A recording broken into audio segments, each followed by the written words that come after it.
Hello everyone, and welcome back to the Biggening Corporation on episode 28. Today's primary goal is all about making the market.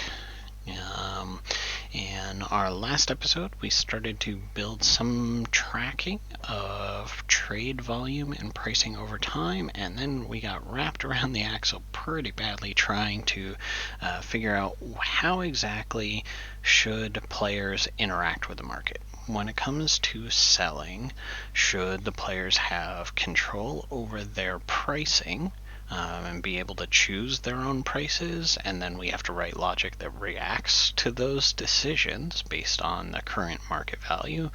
Or did we want to have some sort of fixed markup handling? How did we want to handle that? And I poked through a variety of different solutions and games to see what might be a sensible way to go. And my thinking on this is that we're going to kind of keep it a little bit simple. So in our item card, with how we've got things, we have it set up. System still waking up a little bit. We have it set up with a reorder level, and that reorder level, and then theoretically maximum stock, drives some of the behavior on the purchasing side. And I think what we're going to do is we are going to, from a sales side, have a similar sort of workflow in that the trade volume will affect how much a customer is willing to pay for things over time. So initially that price setting, which will have to create some initial values, the initial prices will start at one particular point, and as no one trades for those items, the price, and therefore kind of representative of the demand, will slowly increase. So how does that interact with what the players are going to do? We're going to keep it simple, and we're going to put the level of which the price point that items must be at before the player is willing to sell them. So, for example, if we buy a bunch of fabric parts at 25, and let's, for the sake of simplicity, we'll call it euros, at 25 euros, and we set the resale minimum to 50, then we have to see that the market trading value needs to climb all the way up over 50 before the sales bots will consider that a valid item to sell. So that gives the player a really simple parallel mechanic by which they can control at what price point am I willing to part with these. So that way they can theoretically stockpile things when prices are low, and then based on their slowly developing that stockpile, increasing it over time, they can be in a good position when the price hits the level they want, and then it's going to be a bonanza sales day where they can go, okay, great, let's rock the sales now that we've hit this price point. I think that's simple enough to understand. That which was definitely one of my goals, was we needed the solution to be simple. Let's see. Okay, so alright, so where does that put us? Well, we still need to, we still have our notes from last time. We still are going to need to know the market price. That'll be the point at which the item is willing to be traded for. And the nice thing about this is that will work really good on the class 1 items. So for example, you might decide that the simple circuits that we have, the market value might start at, say, 10 euros per, or something like that. And then we go ahead and we say, okay, we'll stock up to 200 of these items. And as all the other players interact with the market as well, that will create demand against simple circuits, which causes the price to creep up. And I might say that my resale minimum is 12, and now once the market price ticks over on the next game day, which remember, it's only 15 minutes, when the market price takes over in the next game day, that sale price might go up to 12, and then the sales bots are going to go crazy doing a sale day. Selling as much as they can. And the nice thing about the way that we're going to handle the market volume trade, we're just going to add purchase and sold. So even selling on that day won't ding the demand. The only thing that'll ding demand is that the price goes down. So when, as a player, I now have sold off all 100 of the fabric parts that I stockpiled for the 12 price point there. When we hit the next game day and I don't have any more and I don't sell anything, I don't buy them because they're priced too high, 15 minutes later, the next day, game day comes along, they might be down to 11 now. So I think that'll probably have a good flow to it. It makes sense from the perspective of it becomes very easy to do one simple maintenance job where you say, okay, I want to stockpile 1,200 of these, and I want my bots to go nuts cranking them out, and then my resale point might be very high, 50 or something like that, and then once the market price gets up to that level, I don't want my bots to buy anymore because the price is too expensive, so 0. So that also gives us an idea of we should probably have a setting in here where there is a maximum price that the purchase bots are willing to pay. So that way we kind of have a nice little system where the price should seesaw up and down a little bit based on the player doing things. We'll have to do a variable sort of inclusion in here based on how many people are playing. A 100-player market space is going to be a very different pull and demand compared to 2. So I think that gives us some interesting food for thought on how we're going to approach the trading volume. So we don't need a whole lot of extra stuff in here. We just need to clarify in this section here some of the purchase versus sales settings. We need to create a maximum purchase price and a minimum sales price. And that should work just fine. I think we'll probably do it up like little groups like this. I think that'll look nice. And then we've got a little bit of logic tweaking to do in our purchase and sales bots. So nothing too crazy on that so far. And shame on me, I did not check in my changes last episode. Let me fix that right now before we just GitHub desktop off to another side here. Episode 27 changes checked in. And we don't need that open, it's messing me up. I need to add a few more things to a GitHub ignore.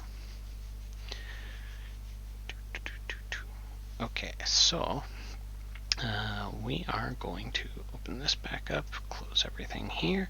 So now we need to update the item table. We've got the reorder level and the maximum stock, which are related to our purchasing settings, and we're going to add another purchasing related settings, 8802, that is going, at some point I will really get used to properly using some of these snippets. I bounced through a few environments, so not all my settings are the same across all of them, even though you can synchronize them for reasons. I don't synchronize them across personal and professional boundaries, so my settings change and I forget to use snippets in the right context. Brilliant, right? Max perch price. Sounds good. And we are going to decimal this. And I'm going to borrow our decimal place logic here. Sounds fine. Okay, so that's our max purchase price. And then we want a new field below that. That's going to be our first sales related thing. I'm going to bump that up to that. And this will be our minimum sales price. So now we have at least the framework for when should the bots buy and sell, not just on inventory, but also be price sensitive. So that's interesting. We'll see how that works out. Okay, and now a little tidy up here. We are going to want to have the groupings look a little bit like the cost and posting section, which I honestly don't know exactly the right way to structure that. So let's go check our definition. And I'm guessing that it's probably just a grouping setting. So let's look. Cost details. Yeah, just a group with a caption. And inherently, as a result of the group levels, it gets that nice, pretty aesthetic. So I dig it.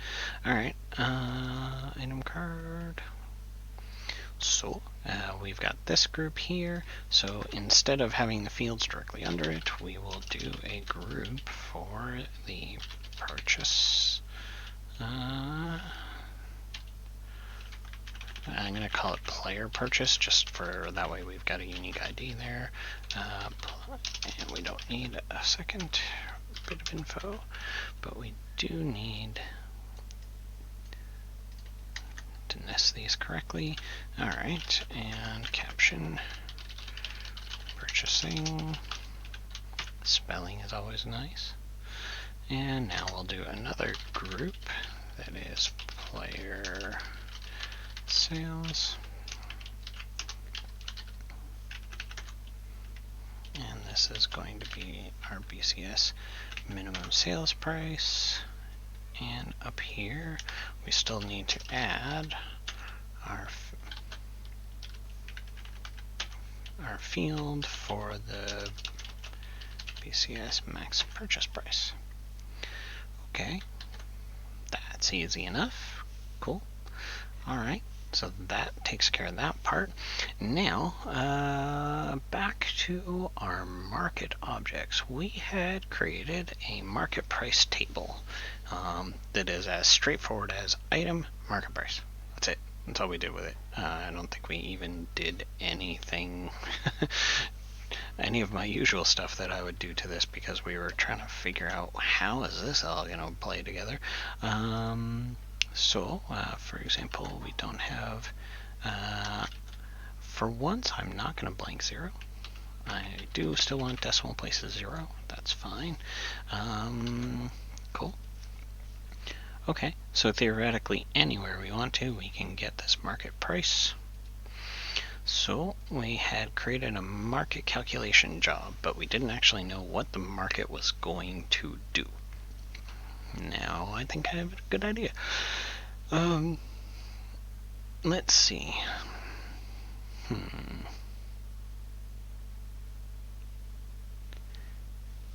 Alright, just thinking through the calculation logic on this.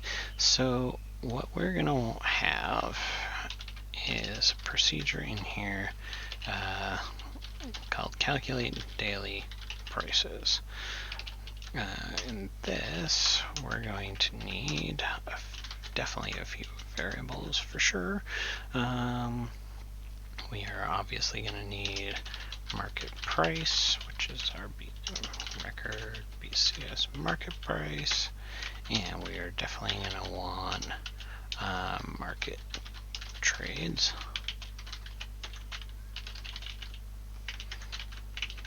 Okay, now let's see. So what we are going to need then is to look at the market trading volume for each item over the preceding day. And remember that these tables are calculated, these tables are not data per company, yes, so we have this as a global table, so we only want to run this once. So let's see, what's the best way for us to note? Oh, you know, it would make a whole lot of sense if the market price was also last update stamped, so that way we know when did it last change.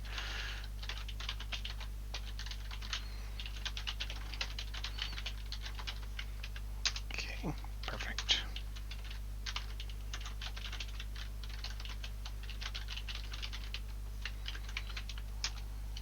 update and system metadata as usual.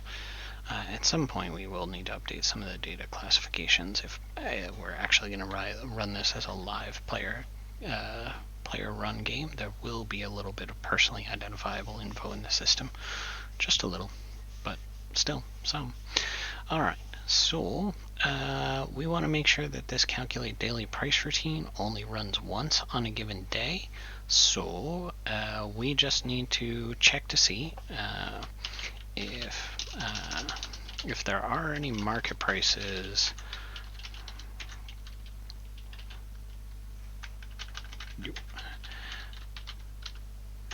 date for today, then we can bail out. Which we'll do with a not is empty, then exit. Okay, so work out the same day twice. Sure, that seems perfectly fine. Alrighty. Okay, so now that we've done that, for every item in the system that we're going to go off of our master item table, because just because a player hasn't discovered it doesn't mean it's not out there ticking away in the background. So we also need our master item table, which is another intercompany table. And let's see, what was my snippet? R repeat? Yep. Perfect. So for every master item, we are going to look at yesterday's trading volume. And we are going to see, we're going to compare it across 2 days. That's correct. So yesterday versus the day before yesterday, did the volume go up or down?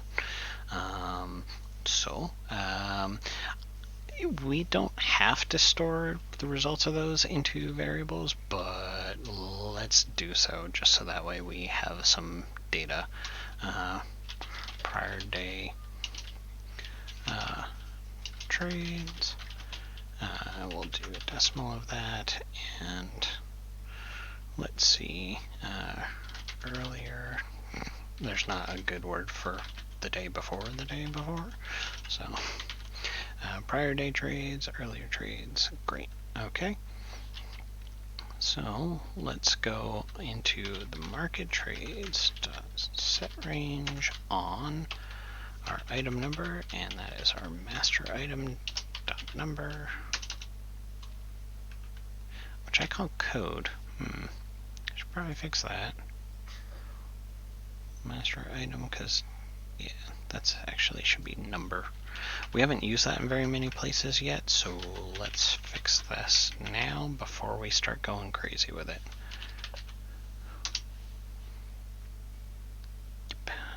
Alright, now we're going to blow up in here, that's fine. Okay, so yeah, now we've blown up a couple of things, but I'd rather we do that now before it's used throughout. Much safer. So number, okay, and up here, same thing.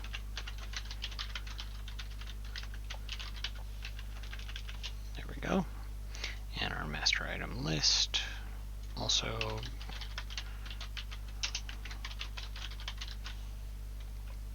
great.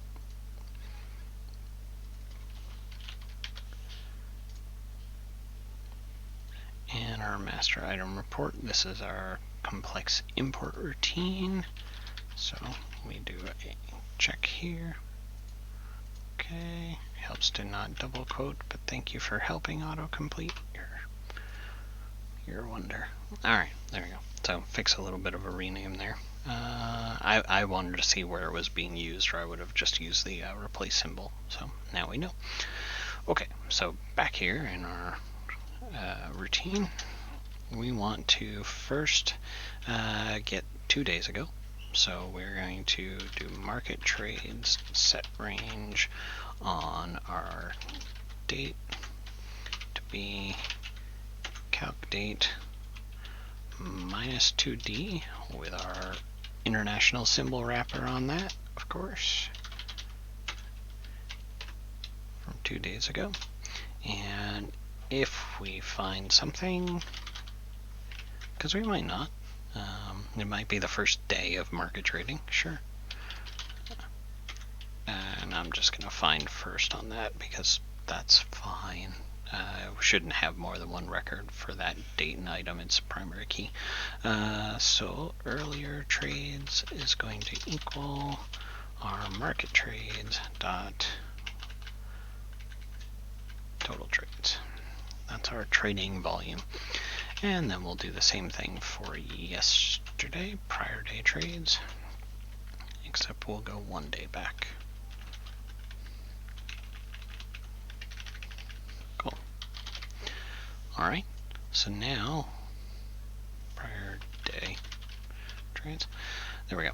So now we know if the trading volume increased or decreased.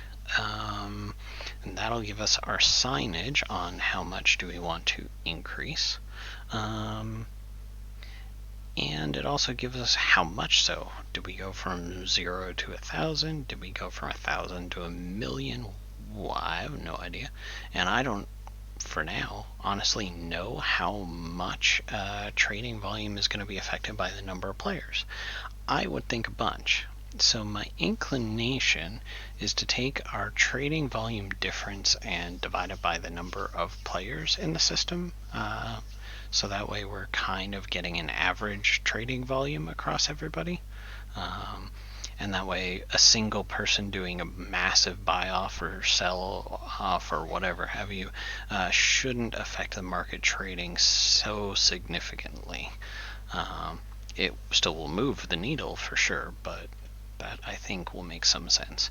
We'll see how people end up gaming or abusing the system. Don't really know.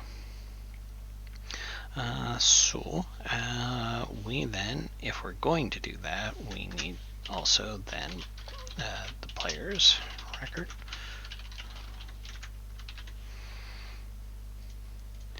Alright, so we are going to take the trading volume difference divided by number of players,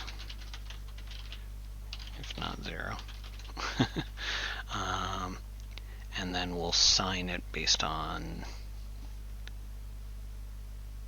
actually we kind of get our own signing just from doing this. So if we have an example where we go from 1,000 and it increases to 2,000. So let's go with yesterday minus the day before divided by, we've got say 3 players. That'll give us our difference. So yeah, that'll make sense. Okay. If the players.count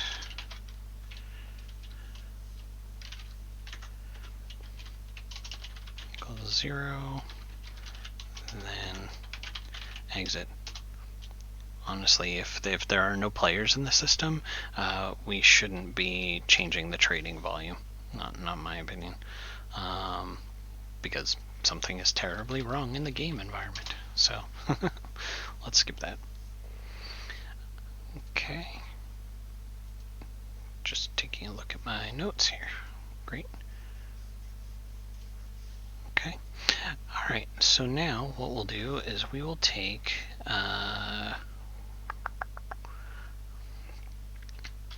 prior day trades minus the earlier day trades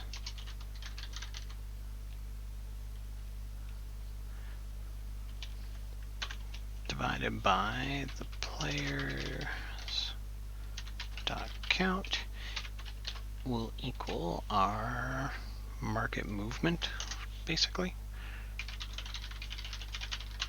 Great.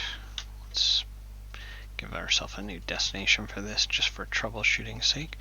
So in our above case scenario, we have, well, I'm being lazy, I don't feel like typing this up.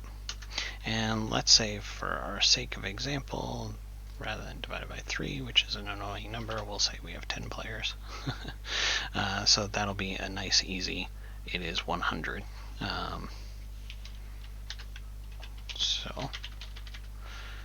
So to me, if there is that big of an increase of trading volume, then it makes all the sense in the world to me that the price would jump. I don't know, 100% seems fine. I mean, we can have big swings in the market, that's okay. If we only had 5 players, then it would be even larger. So, you know, that big of a trading volume, sure, seems fine. Okay. And this is supposed to be earlier trades. Great. All right. Okay. So now what we do is we go get our market price for this item. So we need market price. Let's reset that whole variable because we set some ranges on things. And that is primary keyed on item, so we don't even have to worry about anything. We can just do a get on that.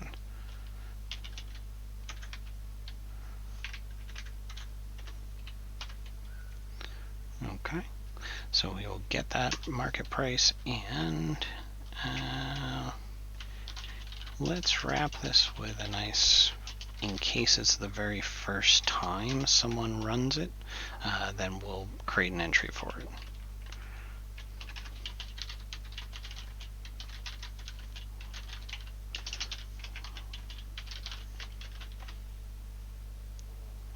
Okay, that seems fine. Alright, so what we will do is we will do market price dot item number is equal to master item dot number, and market price dot last calculated is equal to our work date, because after all we always will use a work date for our game date. And the market price, this one we can't really set to anything yet because we don't have on our master item the starting price value. So we do need to update the master item table to have some sort of initial price. And that seems fine. That seems like a good thing to have. So let's create that now. Initial price. Sure.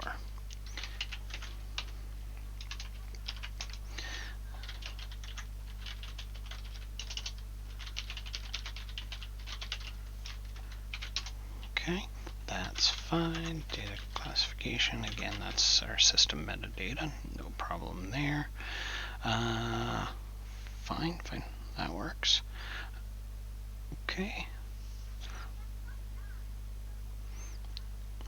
And let's see. So now we can say, because we're creating the market price for the very first time, we will pull from our master item initial price, and we'll insert that. And true, because we're definitely going to do some eventing. And now, if it's not the first time, then we are going to take the market price on this will equal the market price times our market movement divided by 100, because it's percentage based.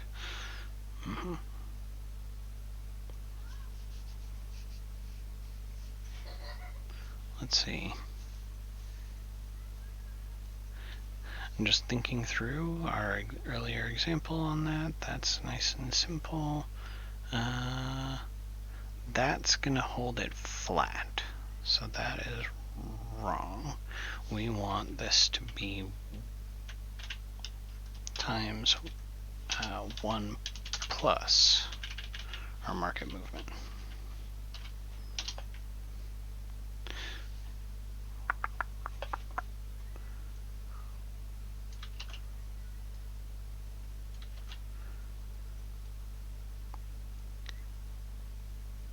However, if we reverse that situation, let's see, so if the trading volume goes from that, then we're going to end up with negative 1,000 divided by 10, so negative 100. That will flatten this out. It'll zero it out, in fact. The price will drop to nothing. Well, that's no good. Alright. So that's potentially too big of a swing.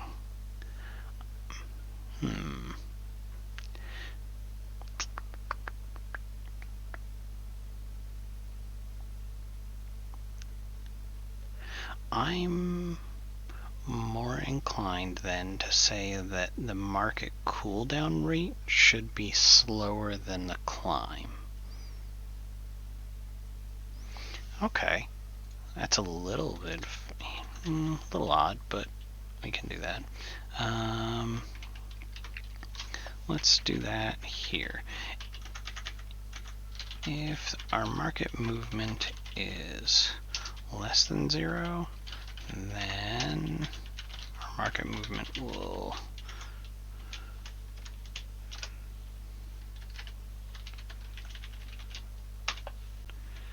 there we go. So we'll try that out. We'll play with that and do some game balance around that. I'm not sure that's exactly how I would want that to work at this point, and it feels like, again, I'm hard coding some logic in here. I'm not giving game setup control over multipliers, so I do think that that's something that we need to potentially fix. But let's game it out and test it and everything like that. So okay, then we update our market price, and finally we'll do a modify. Cool. Okay, that seems all fine and good. All right.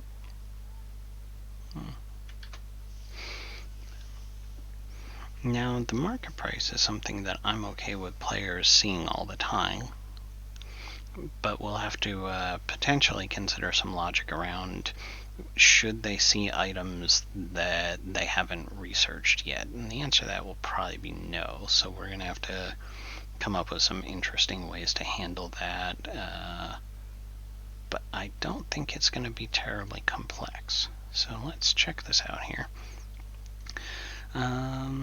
Okay, so we've got fact boxes that make a whole lot of sense around the way that Business Central works, but we could use a new fact box for us on market trend, or at least current market price. We might get into creating a chart fact box that kind of shows its trading volume or something like that, but we don't need to yet. So let's keep it simple and just give the player at least some insight into the market price from a fact box. That seems fine. And we'll stick that in on both the card and the list. Yeah, that sounds fine. Let's do a real simple market price fact box. Sounds good.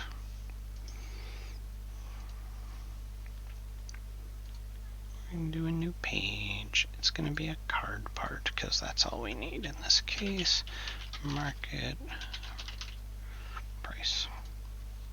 Alright, and this will come from the market price for that given item. Sounds fine. We don't need any fast tabs at all, but that's alright. We need to see just the market price. That's it. That's all we need. Thanks.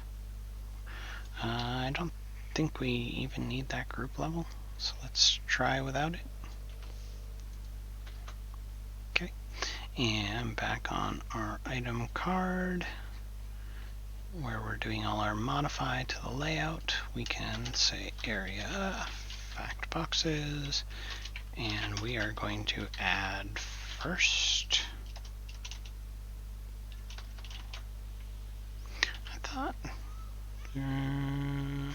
Oh, this is master item guard. Jeez. I'm sitting here going, why is it not taking a modify command?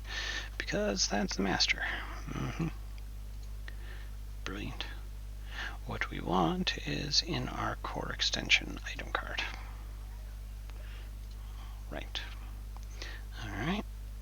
And in our layout here, towards the tail end, add last to the fact boxes. A new fact box, which is a part, and this will be our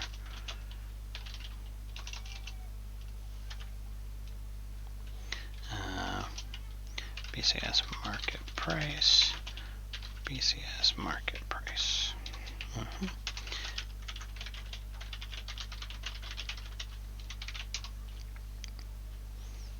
Sounds good. And then our sub page link will be on the item number equals our field number. That easy. Alright, great.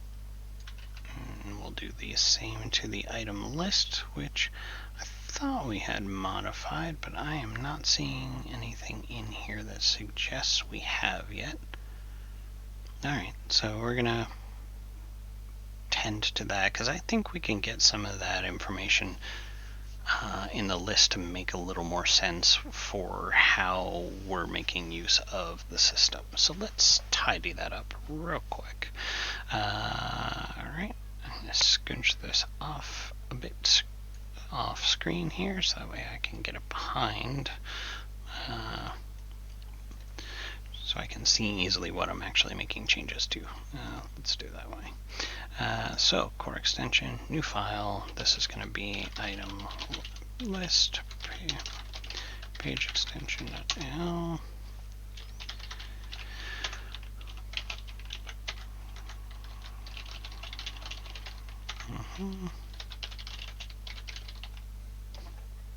Great. And instead of doing a fact box here on the list, we can make that a column. I think that'll look a lot nicer. We do not need to have substitutes exist. We can nix that column altogether.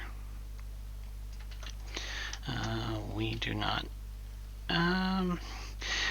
In our layout of things, we've got the assembly bill of material, the production bill of material, the routing number. That will all be relevant as players level up and get into the different stages of their production, but we do not, oddly enough, need our base unit of measure because we're doing everything in eaches. We also are going to have the automatic cost posting turned on, so cost is adjusted, does not need to apply. Unit cost and unit price, that one's a little bit more of a challenge. I think I will leave unit cost visible because that'll be the system calculating how much the value of the inventory on average based on FIFO and everything like that, how that's in there, but we are going to be using a different pricing mechanism. We also have a very different mechanism for purchasing. And let's see, and in this database we have a deferral template code, which we are sure not going to make use of. So that'll tidy that up significantly. Now, add after our unit cost, we are going to add a new variable, market price, which will be a decimal that we will get. Add after unit cost, a field, BCS market price. Great. Easy enough, and we'll caption this up here. And it is not editable. I mean, that's a given on this page, really, but let's be saying here, since it's not coming from a field, we need to specify that it has 0 decimal places. I'm not going to blank 0 because price should show up when it's 0. That's fine. And I think that's it for now. But we do need a trigger for on after get record to set the market price. And that will need a var for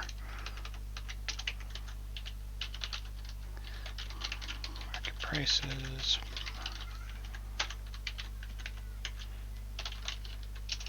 So here we will clear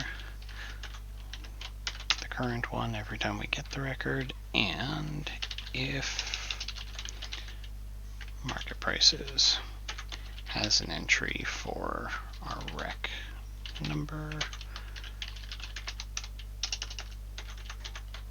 then we will assign that.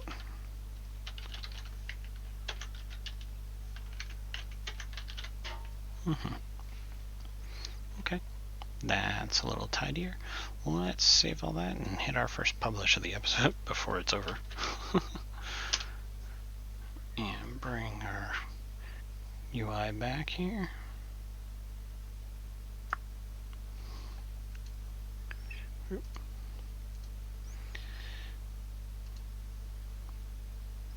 Let's see, how's our publish going?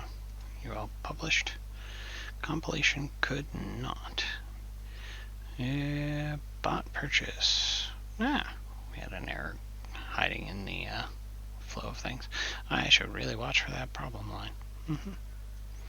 Okay, so relatively simple. Alright. It's interesting. I see. Okay, in our fishing logic for what suppliers are we getting from, we pull from the master item table. Okay, I was curious about that. And we have one more, but that is a warning, not an actual problem. Cool. I honestly thought it was a little speedy on the publishing. It seemed unlikely to have published as quick as it did.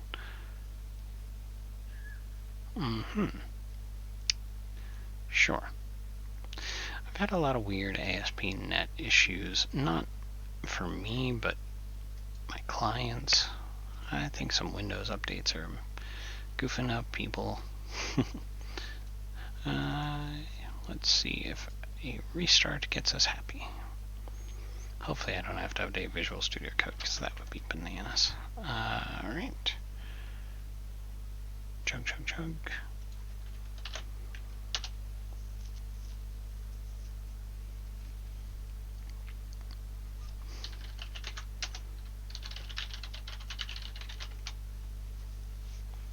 Sending request. There we go. Every once in a while. Just wait for this little one to disappear and then we'll be all set.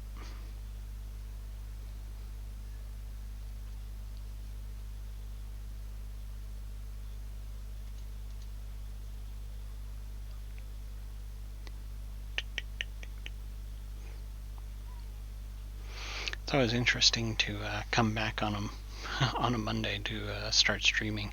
I will look at some of the tables and go, "Ooh, the bots were busy over a weekend." Yep.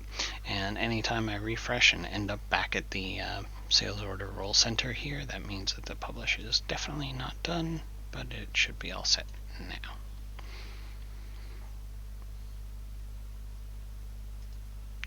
Should have been. Might have been compiling a little bit in the background. There we go. That's more like it.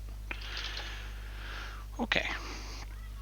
So now we get a much cleaner run through here on our items table. So we're just seeing some of the quantity on hand info and our production. I think I'm going to pull these three out in lieu of showing the player the data that they've selected here on the reordering and things like that in a way that makes a little more sense. So let's do that. Let's tidy up the item list here. So we are going to add on our modify to the assembly bill of material. And I don't remember remember if that's still my clipboard, so let's assume no. So production bill of material number and routing. Great. Alright, so we'll get rid of a few of the key fields, because those are fields that the players can see the values of, but they can't really affect it, so that's not useful info for them.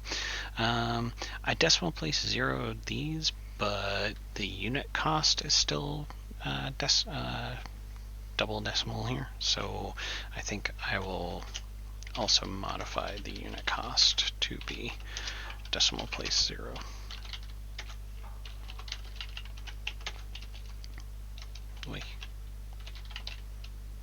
Unless that is not an extendable modifiable thing.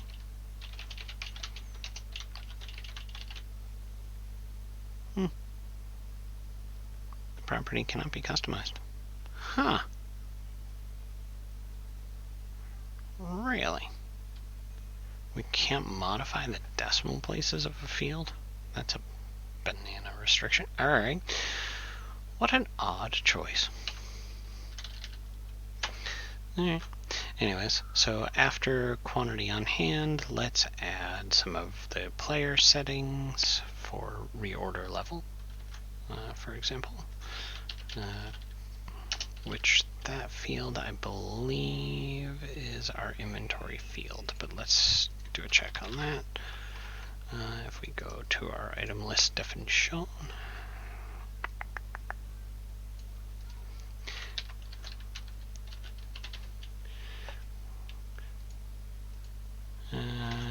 we are called quantity on hand. Really? Our item list has no field named quantity on hand.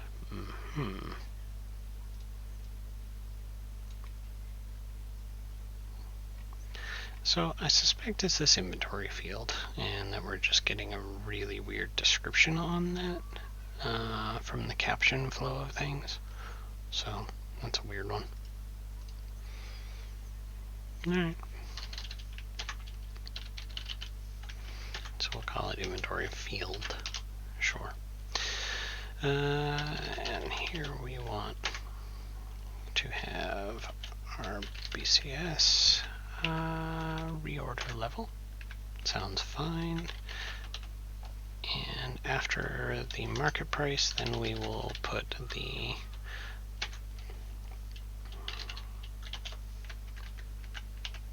minimum sales price. I'm debating putting the maximum purchase price in there, but I think we'll hold off on that for right now. Cool. Alright, so now the player has a little more insight into what the market is doing and can theoretically set and adjust based on those things. That seems fine.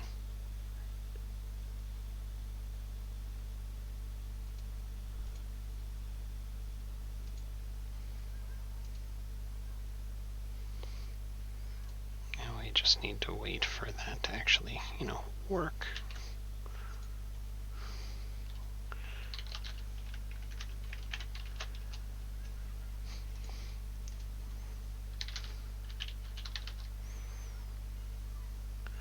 Okay, and reports will do us no good.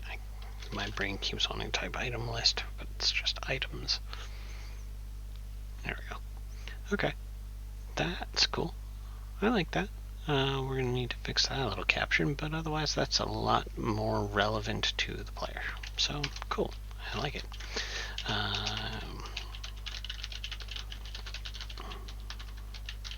Sure. Minimum sales price. Okay. That works for me. Sure. Alright. Just checking a couple of notes there. Great. Okay. Fantastic. So the other thing that we don't have happening right now, based on what we've gone through, is we've created this code unit, but it is not running anywhere. This needs to run on daily, so I'm thinking that we're just going to make a new job queue entry for just this one. And that way it's real clear what's what. And we don't have to do any listen for heartbeats or anything like that. Is that the right choice?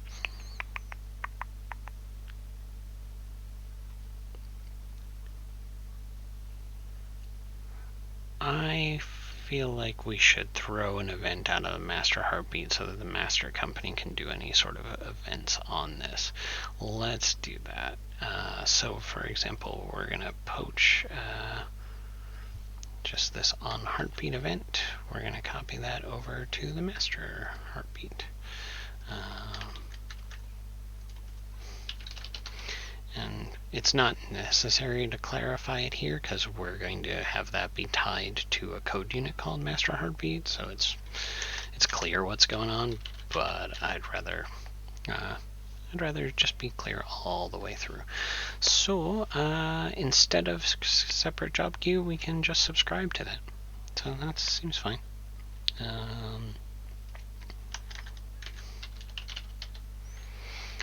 You know, I feel like it might just maybe be a smidge faster if we go workspace events and copy. Huh.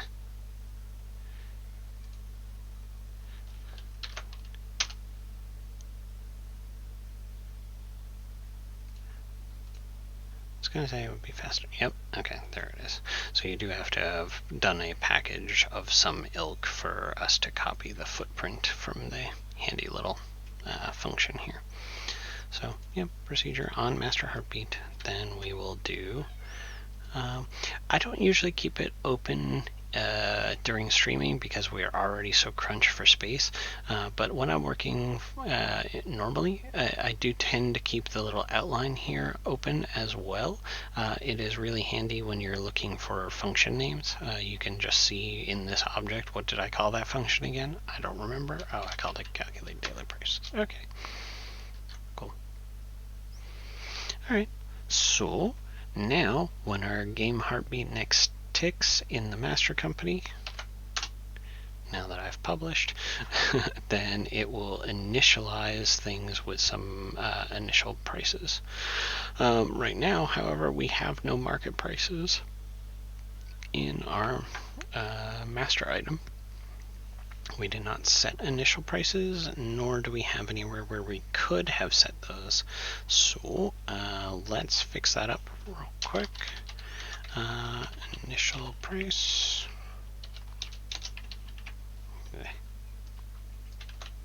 Copy that on down. And we will also add that to our general tab here.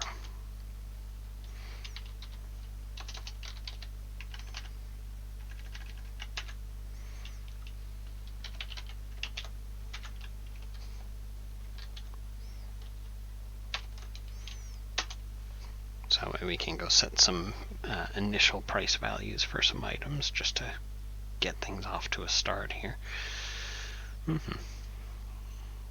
And then we'll have technically the beginning of a market price engine. And tomorrow in our next episode, we will focus on making the sales bot pay attention to the requirements, and we will also add the watch in the purchase bot to prevent them from going over the player specified maximum purchase price. If the market price is too high, don't do anything. And we should be able to set up a test case scenario where tomorrow we have the market price for an item go kind of yo-yo and up and down over the course of a little while. And what we'll do for that is we'll just set our heartbeat, instead of every 15 minutes, we'll set it to every 3 and just watch it kind of flow through. Yeah, so let's see, we need our master items. We created a batch of these. If we just edit this right in our list view, let's set all of these class 1s initially to 10, and we'll set the class 2s to 100, and we'll set the class 3 to 1000, something like that, just to see that the price potentially fluctuates. It should go up and down with time. And now, with those set, we should get some market prices. They won't move yet because there's this is first day calculation, so we'll just pull from the initial setup table. But let's go here. So we should see a market price appear theoretically. And let me double check to make sure we've done. I did miss something. Market trades and market price are data per company, yes.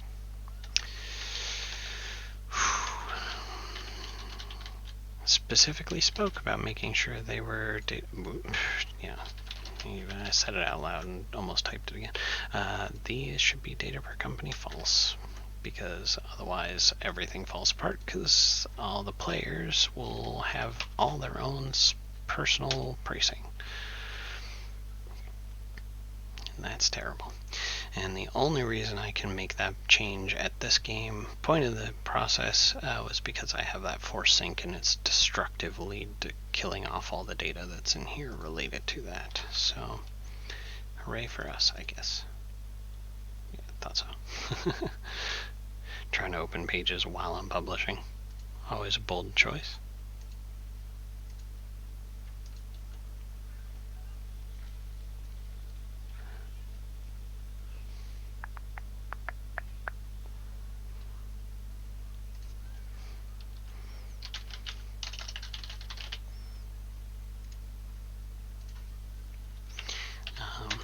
I am sure there are a wide array of options that we could absolutely be doing to do market pricing in a smarter or different way.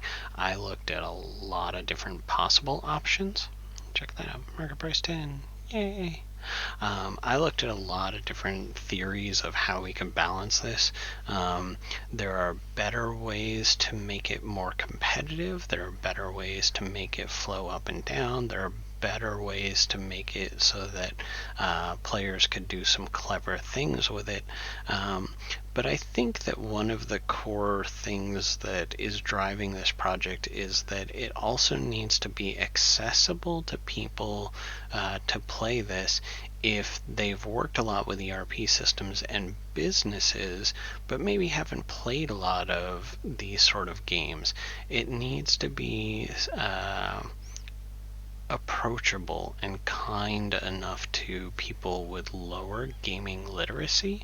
So this felt like the gentlest way to allow there to be some clever gamings of the system by players, but still be easily approachable and understandable for players who are not used to thinking about that in that way. So there are definitely different ways that I could have approached this. For sure. And what I'm curious to see is if we can get the market price to bop up or down. It should only go up with how we've written things. We might need to take a look at the market trades table and see what sort of data we're getting in here.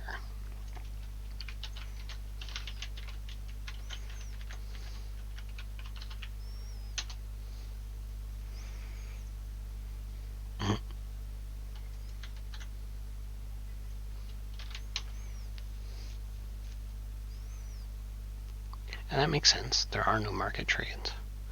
We're not trading anything. So how do we handle that? That would be handled by 0, 0, 0.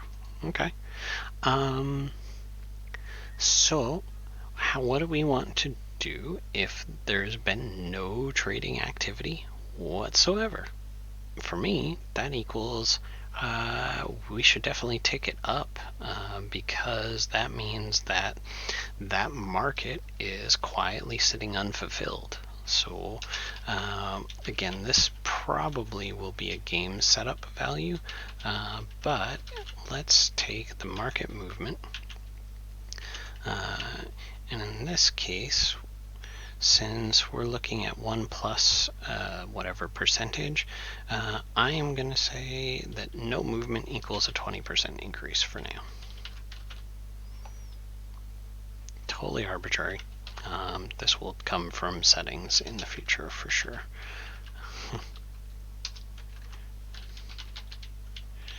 But I want to see that the logic works. So let's just note that that's something we need to add into the logic a little later.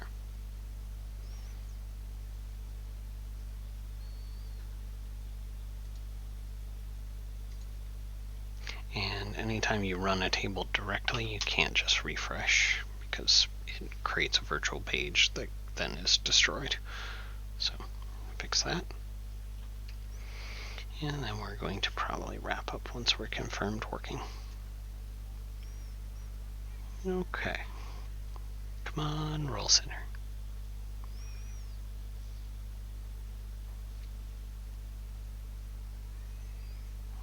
Okay. Good. So now we can tick up our game day again. Which I do want to add a little button to a ribbon somewhere that just does that, so I can be a little tiny bit lazier and just pop it open. I might add that to the system administrator role center in the near future, just again, be lazy. Items, market price is 10, and it is hanging out at 10. So to troubleshoot why that didn't go up by 20% would be a little bit of a complicated thing. It's not impossible to do, but we would need to troubleshoot this job queue entry that then is calling this event. Typically, when I want to troubleshoot something, rather than try to hook up a debugger to a job queue, I would instead create a little button that would let us call this procedure directly as a user. Let's do that real quick, just because I'm curious where the issue lies here. Like, what's the story here? We definitely have master items. Do we have master prices? We shouldn't. Okay, so yeah, let's the easiest way for me to throw a quick debug on this would be from our game setup. Let's add a new action here. So that'll go into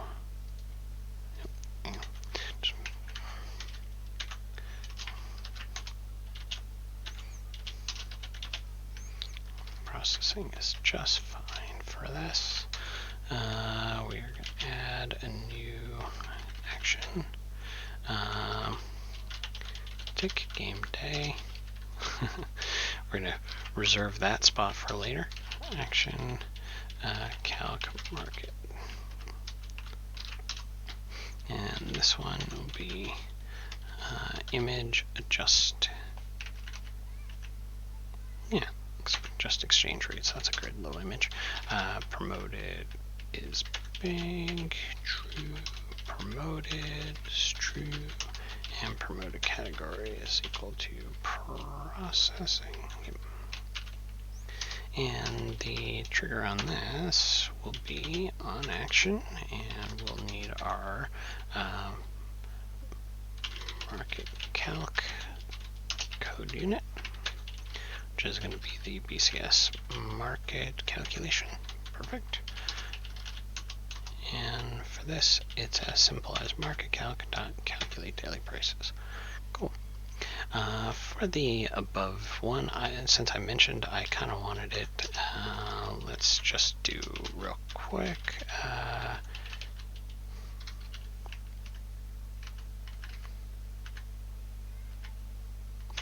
There we go. this down so that everything comes over, and we are going to on action with this. We will rec.validate the game date to be calc date plus 1 day, which I think you can just say 1D, not necessarily specify the plus. Let's do that. Game date, and then rec.modify true. There we go. That way we get all the validations. Cool. That works for me. Let's see how quickly it publishes, because that's always a question.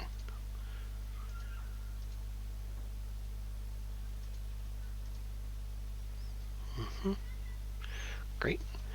And game setup.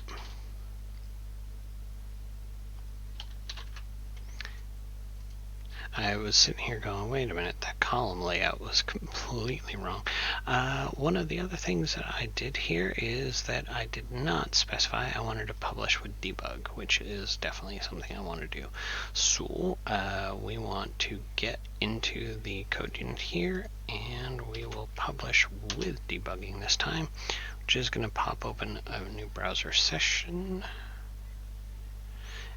And that, if you didn't know, pops open browser sessions with a debug context up in the ribbon. So that's part of what's up there.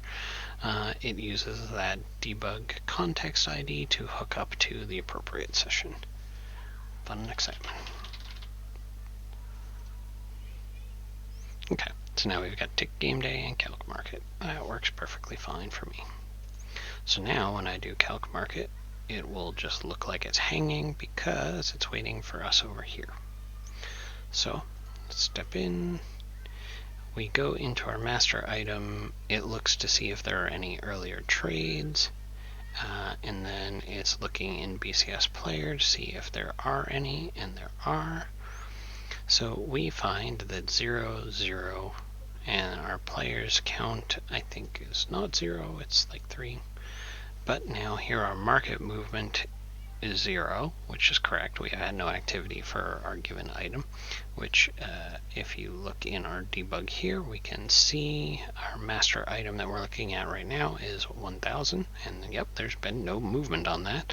So our market movement is 20 based on our hard coding, and we will look to see if there's a market price. In this case, there is a market price. It is 10. So theoretically, we should be getting 1 plus 0.2 to our market price times 10, 12. Nice. Okay, yeah, that seemed to be doing what it's supposed to be doing. So perhaps just one of our earlier ticks didn't go through correctly. One of the things that we're also not doing here is we're also not rounding that at all, so that could potentially be a problem. I'm going to just tell this continue, and we'll skip out of debugging entirely because I put my breakpoint right at the beginning. So now if I go to my items, do I see 12? I do. Okay, that's better. Alright, so yeah, all of our items use the default amount to tick up.